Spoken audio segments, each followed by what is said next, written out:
Today's video is another spooktacular one because it's October. I'm going to be counting down the top 5 darkest SpongeBob episodes, and these are definitely ones you should watch again.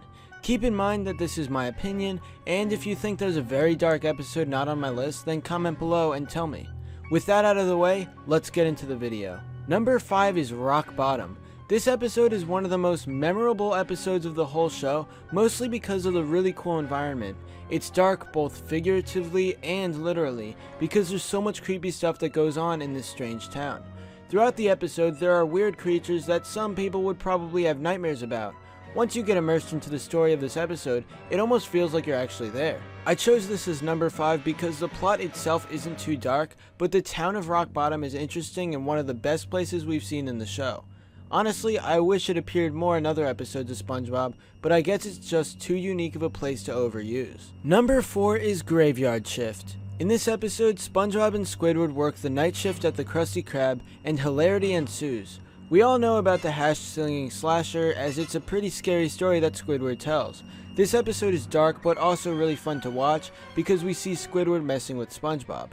It's also cool because basically the whole episode is revolved around the Krusty Krab, and it's like you're actually there with the characters. We don't get many episodes like this anymore. I'm talking about episodes that are really dark and just have an overall scary environment. The storm during Graveyard Shift only adds to the ambiance of this episode, so that's why it gets the number 4 spot on my list. Number 3 is SpongeBob Meets the Strangler. Now you may be thinking that this episode isn't too dark because there's nothing really scary going on and no scary environment. But this is dark in the way that it's really messed up, and honestly I'm surprised it was allowed to air. The whole episode revolves around a guy trying to strangle SpongeBob, which is a plot that can get out of hand really quick.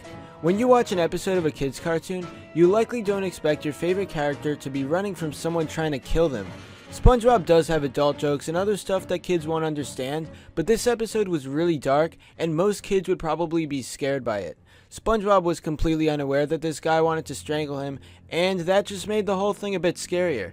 An episode like this would never air on modern SpongeBob because it's just really creepy and not what you'd expect in a kids show. Number 2 is something a bit different. It's actually a modern episode and it's called Are You Happy Now? It's a terrible episode, so I suggest watching it only if you're really bored. But what happens in it is that Squidward realizes he has no happy memory, so he stays in his house for 2 weeks and becomes really depressed. This episode barely has any funny moments, so it's surprisingly dark. There's also a very controversial joke that happens towards the end when Squidward tries to make a happy memory. He steps on a stool, says, "Maybe this will help," and pulls a rope up to the ceiling. This is obviously a joke about hanging himself, but it's really dark at the same time. If you were wondering, there was just a bird cage on the end of the rope and he put it on his head. But overall, this episode just appeared out of nowhere and Squidward didn't want to live. He even said at one point in the episode to wake him up when he's dead. And now on to number 1. In my opinion, the darkest episode of SpongeBob. You're probably thinking of it right now as it's memorable and messed up. The episode is called Nasty Patty, and it's where SpongeBob and Mr. Krabs accidentally kill a health inspector with a disgusting Krabby Patty. The cops come to investigate, so Mr. Krabs and SpongeBob play it cool. They go out in the rain and get ready to bury the body, but we find out that the health inspector is actually still alive. Even though he never died from the patty in the beginning, it's still really dark to know that this appeared in an episode of SpongeBob. Imagine you're a really little kid watching this and it's even scarier. Just seeing 2 characters you love try to bury a body and hide it is dark, and it's an episode that I'm surprised was made. Now there are other messed up episodes of SpongeBob, but they didn't make it on my list. If you have any changes or agree with anything I said in this video, then be sure to comment below and let me know. Also, give a thumbs up on the video and subscribe if you haven't already. Thanks for watching, and I'll see you guys next time.